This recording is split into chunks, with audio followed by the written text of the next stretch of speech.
Okay, so dito tayo ngayon mag press install tayo nag-press install tayo ng Windows Server 2019.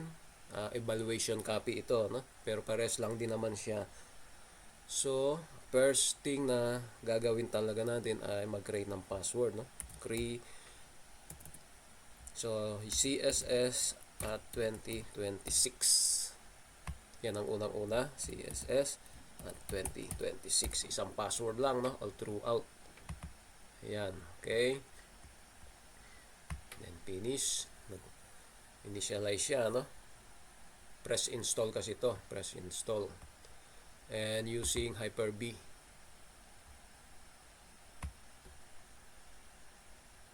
So mapapansin nyo sa kabila naman, evaluation copy rin ng Windows 11 naman. Siya, Enterprise Edition pero evaluation copy. Both of them are evaluation copy. So now I'm going to log in while nag-i-install dito sa Windows 11.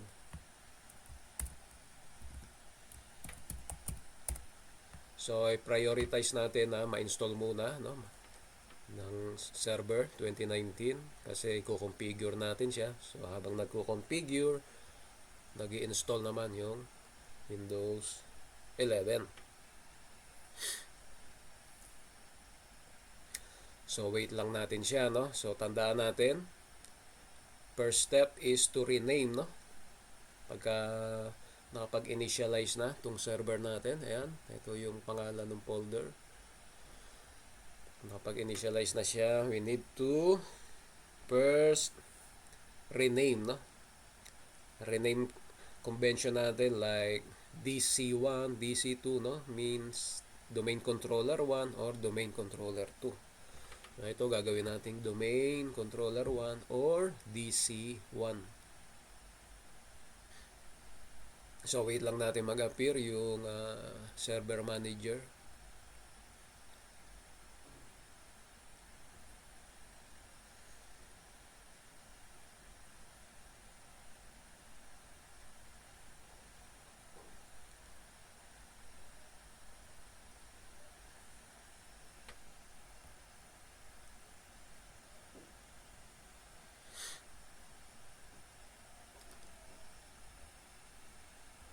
Okay, close lang natin to.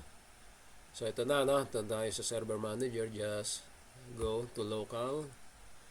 And makikita nyo ito yung computer name ngayon. Papalitan natin yan Just click. Then change. So gagamitin natin is DC1 Domain Controller 1. Then leave it as a work group.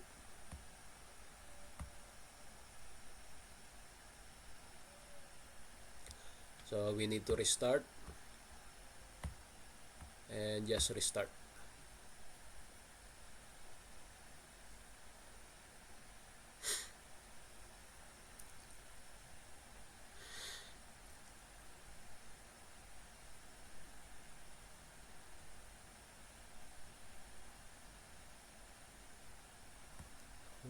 Okay.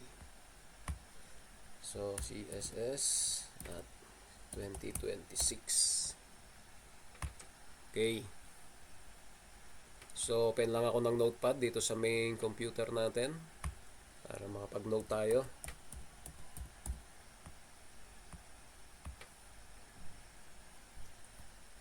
Ayan, habang nag-i-install alisin ko ulit to.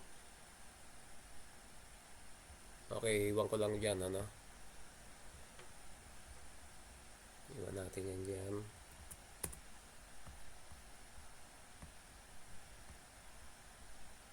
Close natin to. Okay. So next step is to hindi ko nabuburahin yung nasa taas, magagamitin natin mamaya yan. So first rename PC to DC1. Next, mag-a-assign tayo ng IP address. So short command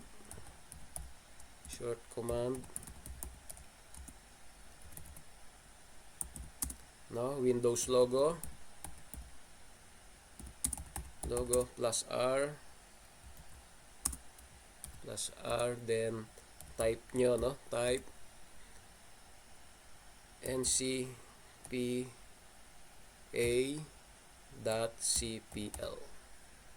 Yan. So, gagawin ko dito. Kapalit tayo, no? Windows R ncpa.cpl. Yan. Okay. So, papalit tayo ng IP address muna, no? Properties. Uncheck nyo na lang tong version 6, no? Hindi naman natin gagamitin yan. Then, properties ng IPv4, IP version 4. Maglalagay tayo ng static, no? Static IP address. Ibig sabihin, permanent. Pag sinabing static, permanent. Ito kasing automatic, no? Si DHCP ang nagbibigay. Pero to, dahil siya yung main server, dapat hindi siya pabago-bago ng address. So, lalagyan natin siya ng static. Ang ilalagay natin ay itong class C, no? Class C. Merong class B, merong class A. So, for now, no? Class C, gamitin natin yung class C, which is 192.168.1.1, no? Yan. 192.168.1.200. Okay? For server. Then, automatic magbibigay yan ng subnet mask. So, kung gagamit tayo ng router, lagyan na natin 192.168.1.1. No? Ito yung karaniwang default gateway ng mga router. So, yung DNS dapat kamukha rin siya ng IP address ng ating server, no? Yung ating DC1.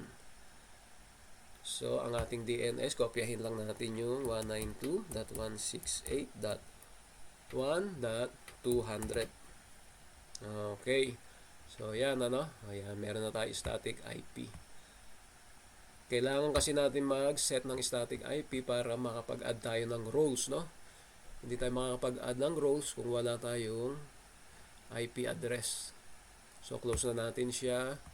Then, it's either you click manage or dito, no? Ito, add roles. Yan, add roles and features. Then, just click next. Role-based tayo, no? Role-based. Next. Just click next lang. Then, no, ito yung mga install natin, ano? 3. Add rows. No, ADDS, DNS, DHCP. Yan lang muna, no? Active Directory. I-add natin yung mga features niya. DHCP. Add natin yung mga features niya. Then, yung DNS. Add natin yung mga features niya. Yan lang muna ang tatlo. Yan, no? Just click next. Next. Next. Then, restart, no? Yan. Check nyo lang yung restart. After ng installation, para mag-restart siya. So, while waiting sa installation, gawin natin yung mga next step natin, no? So, number 4, no? Lalabas dyan yung promote. Then, yung DHCP to commit, no? To commit. So, yan lang, no? Yung mga susunod na move natin. Yan, mamaya na natin nagdagan. Yan, isa-isahin natin. So, habang nag-install siya, explain ko lang tong ano, no? Yung IP class, no? Meron tayong class A. Yan, yung 1 to 126, no? Yan yung class A. Pero ngayon, hindi na natin ginagamit yung mga classes, no? Dahil meron na tayong tinatawag na ito, no? CIDR, no? Classless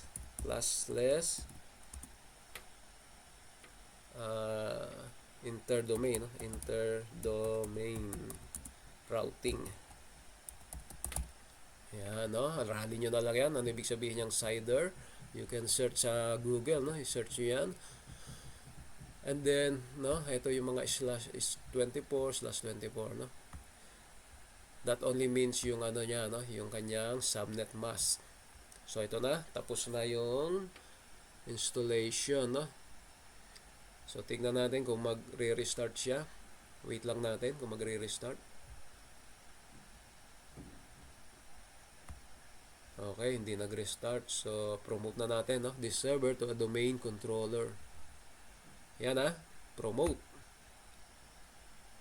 So, gagawa tayo ng bagong forest. So, yung forest, tatawagin nating Sista na lang, no? Pangalan ng school natin, sista.local, no? .local. Yan. So, wait lang natin, no? Ma-register yung sista.local para sa ating root domain name.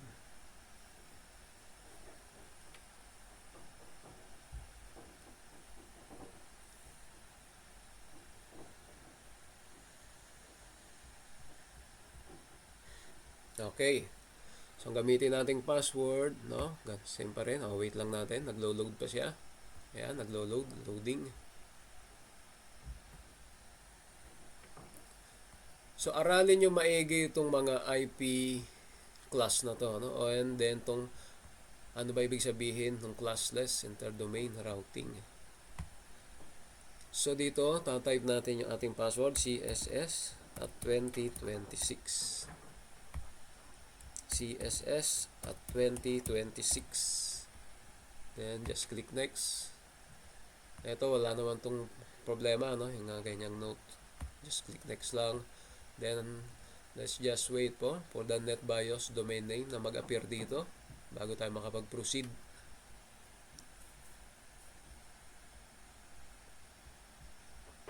Okay na. Click next.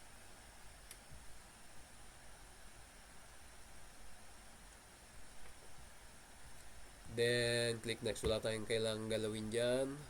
So, dito rin, wala tayong kailangang tignan dyan. Just for information yan. Then, checking, no? Ng prerequisite bago tayo proceed. Yan, sinecheck kung may kulang pa tayo, no? Ito, yung prerequisite. Check. Pag may pula dyan, may problema. Kailangan walang pula.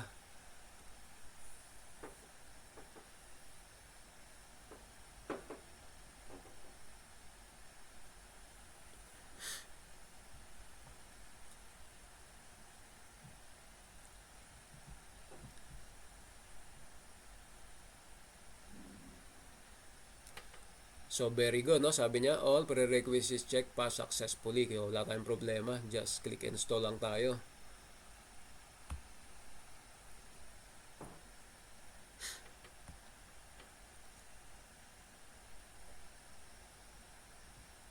So, balikan ko lang tong IP address, no?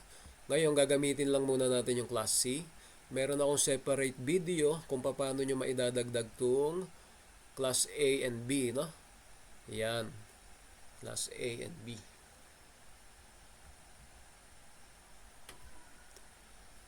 So, ulitin ko dito sa ating gagawin ngayon. Ito ha, class C tayo, class C.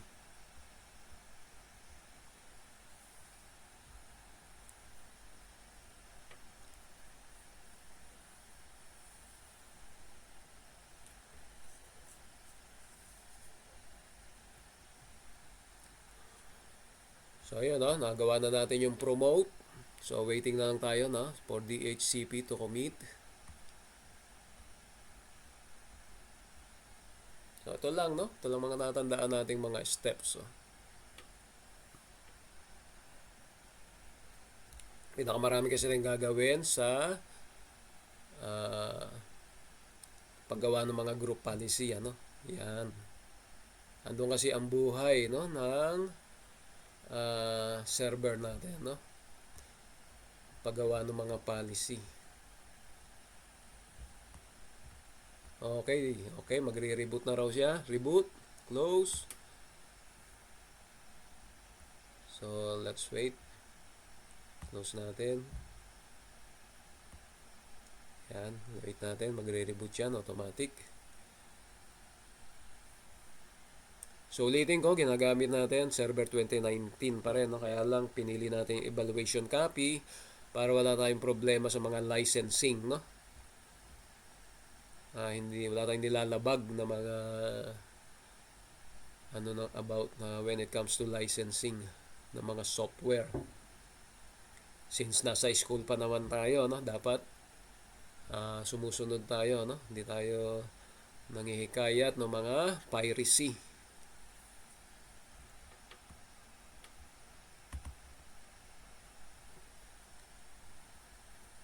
So wait lang natin siyang mag-restart. Na-apply niya yung mga changes, applying computer settings.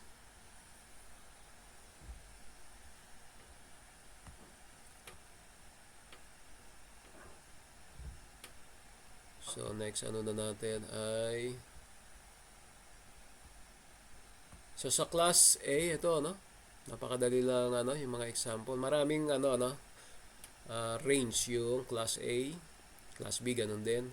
Pero dito sa class C meron lang tayong up to 256, no? Na pwedeng gamit na allot, no, ng mga addresses.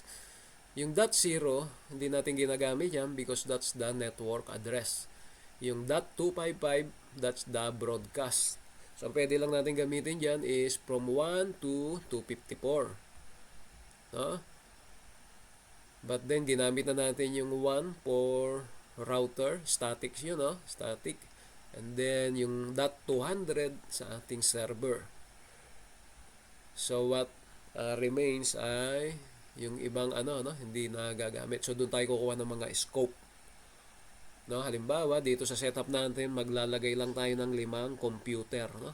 5 computer, 5 computers para madali nating ma-identify kung iba yung IP address na binigay ng pag nag-IP configuration tayo, no, makikita nyo agad na kung kakaiba, no, yung IP address na nare-receive, no, ng ating client PC. So yung client PC natin dito, ito, no, itong ating Windows 11. Yan.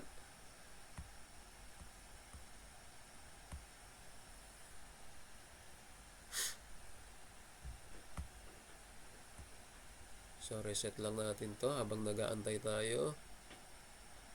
Hindi natin napindot kasi yung wala, mabilis. Yan.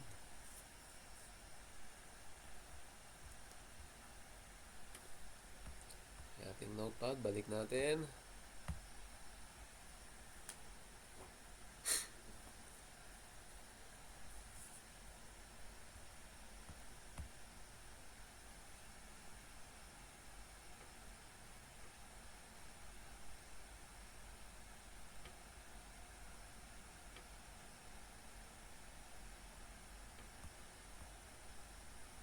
So, shutdown muna natin siya para ma-remove natin yung installation media.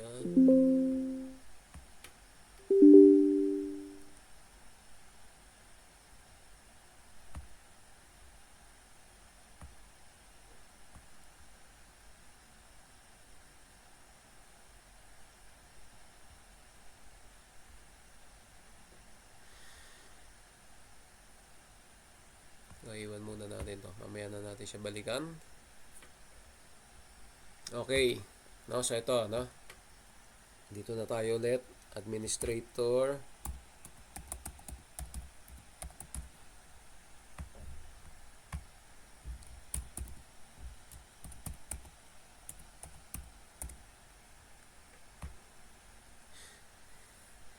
So, antayin natin makumpleto, no, yung setup ng ating server.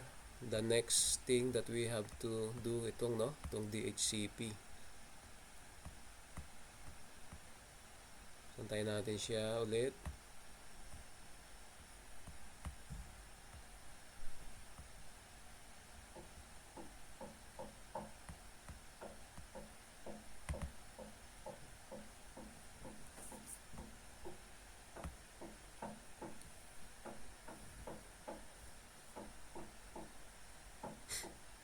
Yan. Okay, makikita nyo mayroong yellow dito sa ating plug. So just click. Then tapusin natin to, no? Meron tayong pending pa na mga configuration. So ito yung sa DHCP, just click next. Yan. Then wala tayong kailangan gawin dito, just click commit, no? Wala tayong gagawin diyan, ito lang. Then close. That's it, no? So tapos na tayo. Ngayon,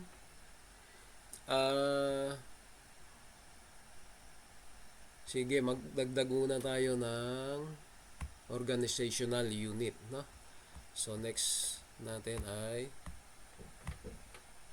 OU, no? OU, organizational unit.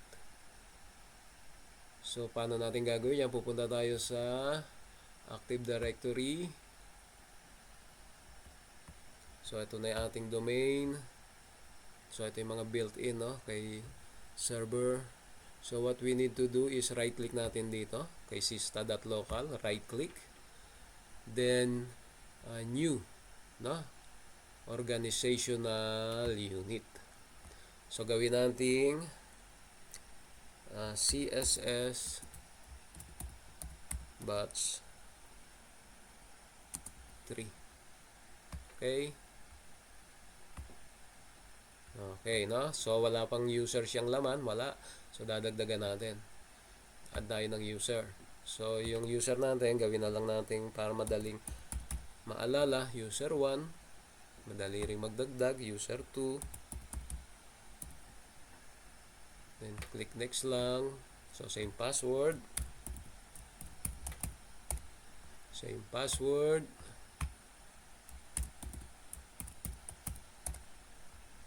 Then uncheck nyo lang to. Ganito lang gagawin natin muna pansamantala. Next. Ayan, meron na tayong user 1. User 1 lang muna. Madali na magdagdag. So dahil meron na tayong organizational unit, we can now proceed sa next step natin. No? Mag-create na tayo ng policy. Yan, policy. Okay. So, policy, no? So punta tayo sa tools. Group policy management. Yan, no? Expand natin yung ating forest. Then, yung ating domain na sista, no? Yan. So, dito, sa pinaka-main domain natin, no? Mag-create tayo ng unang policy, no? Yung remote desktop access, no? Yung remote desktop lang muna. Create GPO. Lagyan lang natin remote desktop.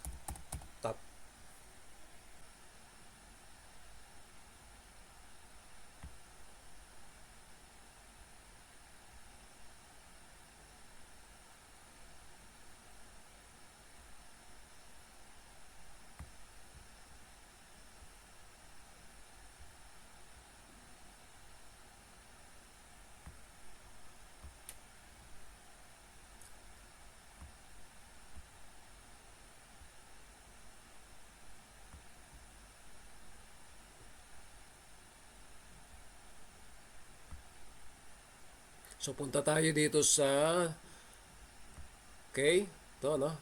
Administrative templates. Windows components. Hanapin natin yung remote no, services, remote desktop services. Then select natin yung remote desktop session host. Okay, remote desktop session host, and then select connections, no? Yan. So dito we need to select allow users to connect remotely by using remote desktop services, no? Yung RDS. Yan. So ito yan, no? Pag binasa nyo yung policy, this policy settings allows you to configure remote access to computers by using remote desktop services. Yan, no? Basahin nyo yan. Then, all we need just to do is enable lang siya, no? Enable. Then, apply. And, okay. So, okay na yon, no? Meron na tayo isang policy na ginawa. Okay? So, close na natin yan. And then, next na kailangan natin gawin ay mag-folder redirection, no? So, dito na rin natin gagawin yon. So, una natin gagawin, i-add muna natin siya dito sa main, no? Maglalagay tayo ng create GPO. Pangalawa to, which is folder redirection. Yan.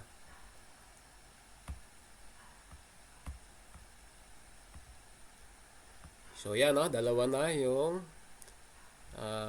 GPO natin, no? Ngayon, punta tayo ulit dito sa ating group, no? Organizational unit. Right click, ililink natin, no, yung GPO na yon, no? Link natin siya. Ang pangalan ay folder redirection. Okay? Ngayon, bago tayo mag-folder redirection, kailangan ayusin natin yung mga folders, no? Okay, ganito, no? Dito na tayo. Folder redirection policy, remote, desktop services, then 6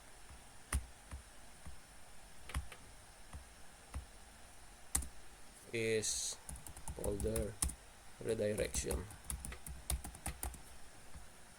Kaya lang, kailangan natin ayusin yung ating hard disk, no? O ganito, no? Pindutin nyo ulit yung Windows logo plus R. Yan. Or hindi pala, hindi, sorry, cancel.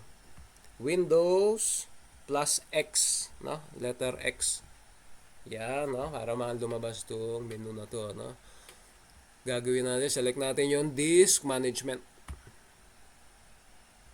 Yan. So, mapapansin nyo, no?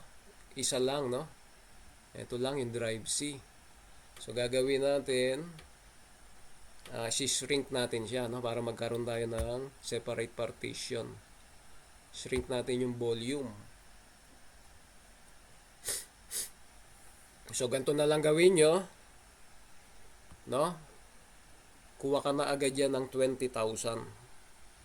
20, 1, 2, 3, no?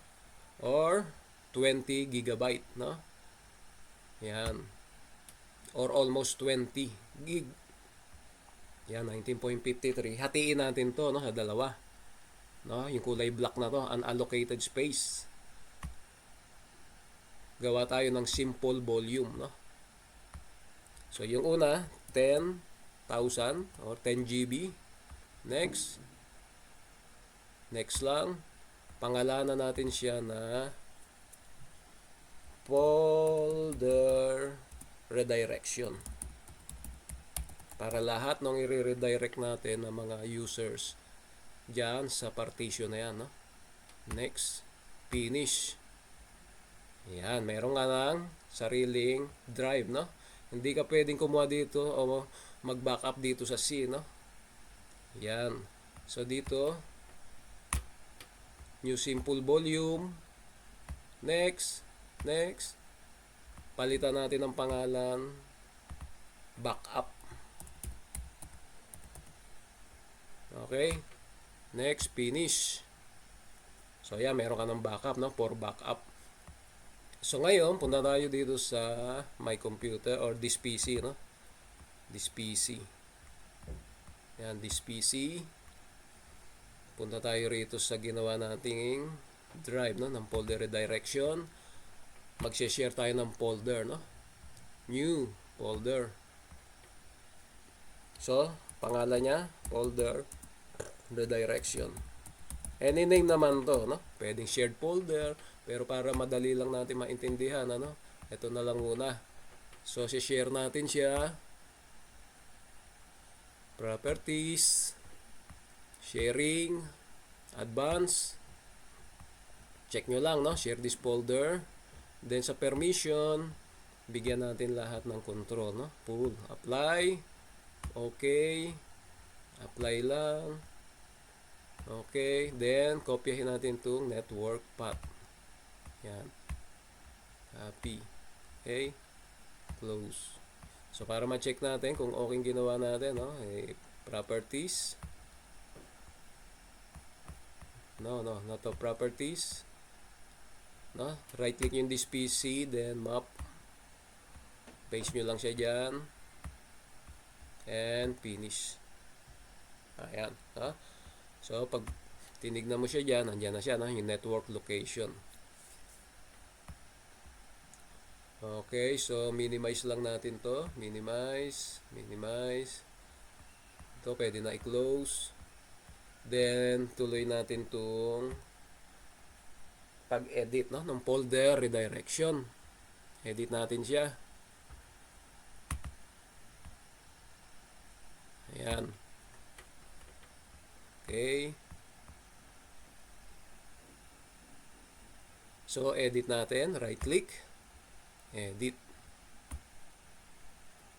So, yan. Makikita nyo rito, no? Andito siya sa user configuration. Yung policy ng folder redirection. Windows setting. Ito yun, ano? So, expand nyo lang siya. I-redirect lang muna natin dalawa, no? Itong desktop. Yan, desktop. So, initially, not configured. So, basic lang tayo. Then, paste natin dito yung root path, no? Yan, then, apply lang, no? Apply. Yes. And, okay. Then, punta tayo sa documents. Pangalawang i-redirect natin. Properties. Basic. Then, paste natin yung yan, root path niya. Yes. Then, okay. So, okay na yon, no? So, ngayon, tapos na tayo mag-create ng mga policy. So, we need to, no? Press nyo lang ulit yung Windows logo NR. Then, type CMD naman, no? CMD. Kailangan nating mag-GP update, no? Group policy update /force. Ayan, para ma-implement siya.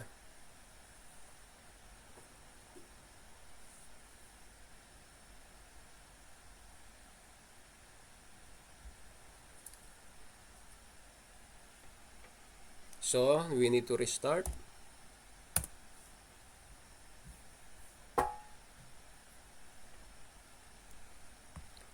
So, reset natin dahil ayaw gumana ng Control at Delete sa Hyper-V, no? Reset natin, reset. Para makapag-login. So, yan lang, ano? O, tapos na tayo. Ito, next move. Okay, tuloy tayo, no? So, dito tayo ngayon sa bagong, install na Windows 10. Yan. So, first, ang una gagawin natin, check natin yung kanyang network, no? Kung discoverable naman siya. Ayan, no? Hindi pa. So, click nyo lang yan. Turn on. Ayan. Then, yes. Then, okay na, no? Okay na yan. So, tingnan muna natin yung ating IP config, no? So, type nyo Windows R plus CMD. So, tingnan natin yung ating IP config. So, hindi pa siya connected, no? Walang, ayan, no? Walang binibigay na IP address si DHCP. So, this is an APIPA address, no? So, close lang natin.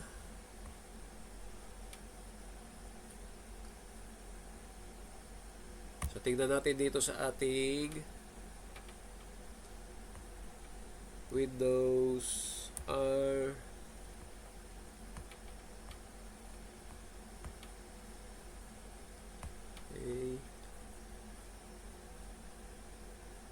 okay.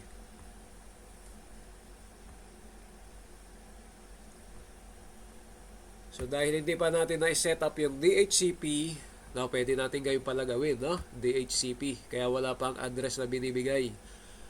So, punta tayo sa DHCP. Ayan, no? Wala pa tayong scope. So, dito, Lagay natin yung ating notepad. Ayan. Guide natin sa IP address.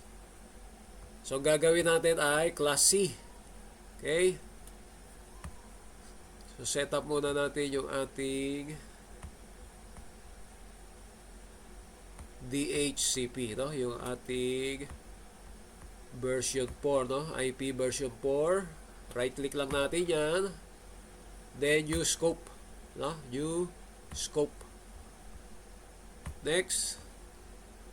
Talagay natin, no? Class C. No? Scope niya good for 5 computers.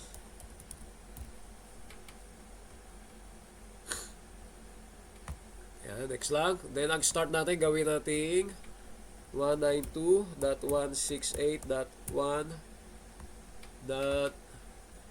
Gawin na lang natin, simulan natin sa 2.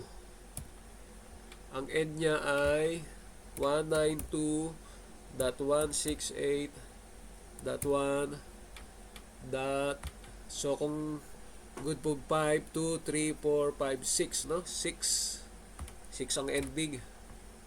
Then, ito yung length, no? /24 or /24, no? Ayan, no? Pag pinalitan niya, nag-iiba yung subnet mask, no?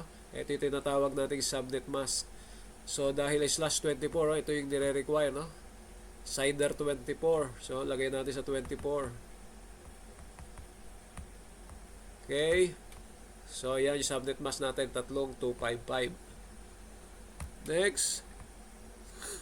Ayan, kung meron daw tayong gustong exclude, gusto kong ilagay dito yung printer, no? Yung static IP ng printer. For example, 192.168.1.199, no? Before ng 200, no? Yung natin sa server. So, next lang natin, no? Huwag na raw lagyan dito kung solo lang talaga. Next natin. Then, ang list, no? Gaano katagal gagamitin yung IP address na ibibigay ng DHCP sa mga client ay, ayan, 8 days, no? 8 days. Pwede mo paglaruan yan, bawasan nyo, gawin mo lang minutes para makita mo kung pinapalitan nga, no? Pwede nyo itry yan. So, next. Yes, I want this to configure this option. Then, ito IMS for router. Lagay natin 192.168.1.1. Yan, next lang. Then sabi niya, to configure scope, clients to DNS servers, enter the IP address for those servers. Yung server naman natin, ang pangalan niya ay DC1. Tingnan natin kung mare-resolve. Okay, ayan, no? Add natin, okay na.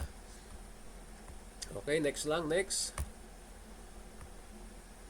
Sabi, entering IP address, enable kaya they use both caches by name. So, server name ulit. DC1. Resolve. Okay. So, just next lang. Yes, I want to activate this scope now. Okay. Ayan na. Meron na tayong scope. So, let's try kung magbigyan na tayo rito ngayon ng CMD tayo rito. Windows R ulit. CMD. Then, IP config. So, tayo, IP config /release. Then, IP config /renew. Hindi tayo, request tayo ng bagong IP address. Yan, network discoverable na. Yan, nag-join na siya kay Sista. Nakita nyo yun? Ayan, nakapag-request na tayo dahil inayos natin yung DHCP. So, yan na, pwede na tayo mag-join ngayon sa domain. Balik tayo dito sa ating computer. Yan, right-click. Properties niya. And then, advanced system setting tayo. Advanced. Puntahan natin yung computer, papalitan natin ng pangalan, Gawin natin siyang PC1. And then domain, join natin siya sa domain. Ginawa nating domain na sista.local. Ayan.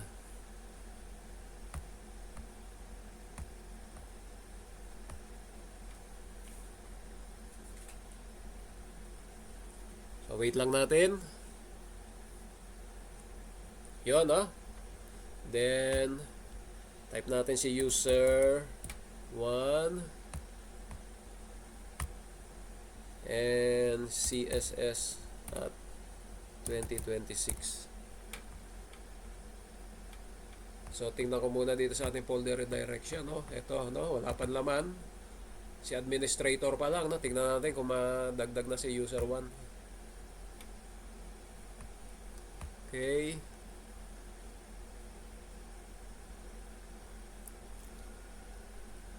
Then sabi niya magre-restart, no?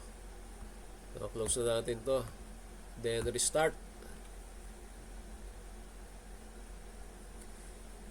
So ngayon wala pa si user 2 dito, no? Magjo-join pa lang. So restart anyway.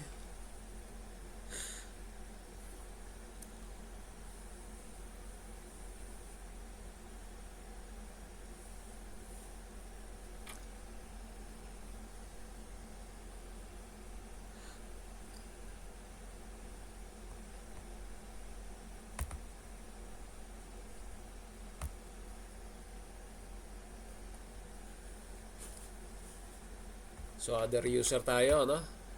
Yan. Try natin, no? Sista backslash, no? Backslash sista then user 1 CSS at 2026.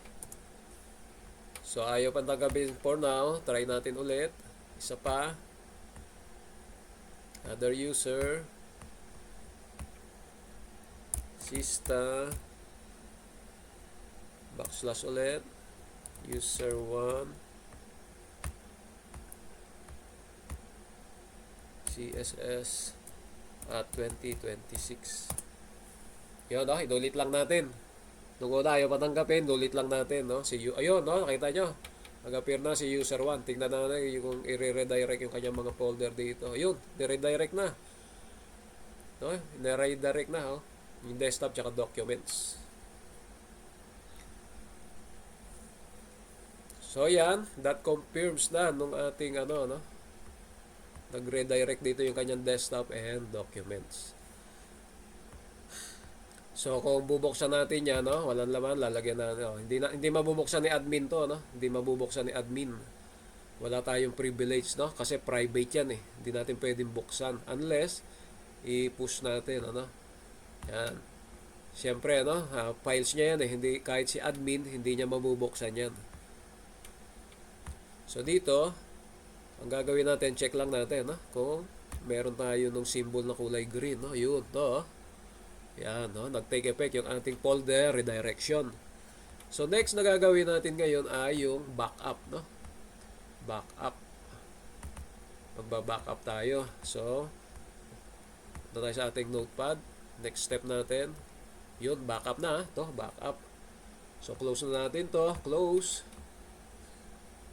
Close na rin natin to. Then, tools, no? Tools. Punta tayo sa Windows Server Backup. Yan. Sabi dito, no, local backup, tingnan natin. Hindi pa raw, yan, no. Windows Server Backup is not installed. Hindi pa installed. Pwede install natin, di ba? So manage. Mag-add roles lang naman tayo, saglit lang ito. Okay, next. Next lang. Next lang. So, highlight natin yung ADDS, no? Andiyan kasi yung features ng pag-backup, no? Yan, nasa baba siya. Windows. Napin yung server, no? Windows Server Backup. Ito, yan. Oh. Click natin. Next lang. Then, restart. no? Kung kailangan siyang mag-restart, yan, after installation. Wait lang natin, saglit lang yan, no? Na magdadagdag ng panibagong roles. So, dito, lagay natin add roles. Yan.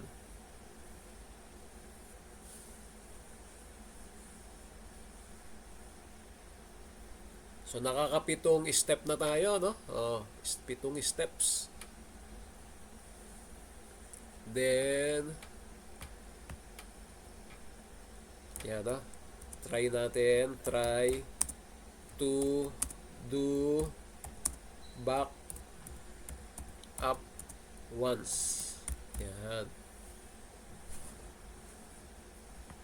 Installation succeeded na. Okay, so close na natin siya.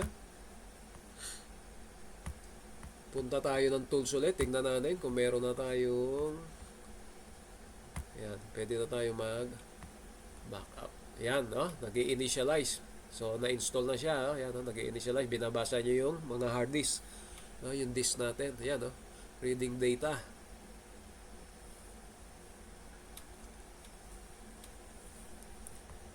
Yon, okay. So, yun, dito na yung mga menu na, no? Yung gagawin natin ay backup once, okay? Yan. Pero, gawa muna tayo dito ng ititest natin, no? So, right-click natin dito sa desktop niya, no? Type tayo kahit ano, no? Folder, no? Lagay mo CSS 2026. Tapos, isa pang file. Bitmap image. Lagay mo CSS 2026 din. Yan, okay. Babackup natin yan. So, next, different options. Wag full server, ha. Matagal yan. So, custom lang tayo. Custom. Next.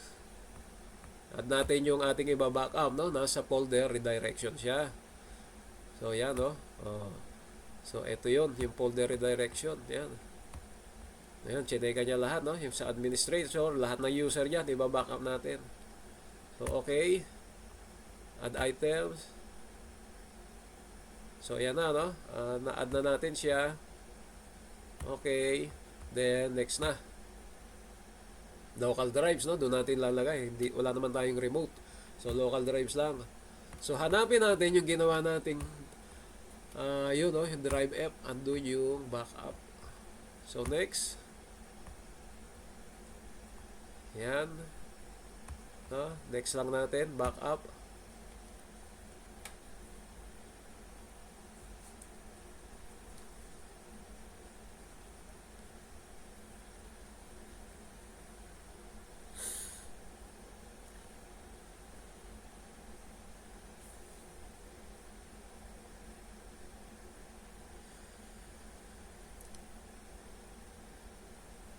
Yun.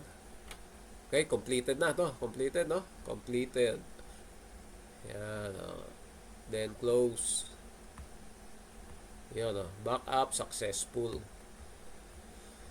So, ngayon, di-delete natin tong file na to. Control, delete. Delete natin siya, delete. Tanggalin mo rin sa recycle bin, no? Manage, empty, recycle bin. Ayan, wala na. Wala na siya. So, recover natin kung okay ba yung ating ginawang backup. Okay, nandito yun sa DC1. So, ito yung date. Nag-backup tayo. Click next lang. Then, files and folders. No? Next. So, hanapin natin sa DC1. No? Ito. Okay. Ayan, no? So, click lang natin itong folder. Ayan, para ma-transfer siya dyan, no? Sa right. Then, click next. Then, create next lang. Then, recover. So, ayan, di ba? Na-recover natin. Yan. Ayan yung purpose ng backup. Then, make sure nakuha nyo itong mga details na to, no? Yan. To, no? Ito yung mga details na kailangan, no? I-report nyo yan sa maintenance form, no? Yung date ng file recovery, tsaka backup. Ayan, okay. And that ends yung ating guide, no, for this part, no, folder redirection and backup. So okay, ayan, tapusin ko na dito, and I hope you learned something, no.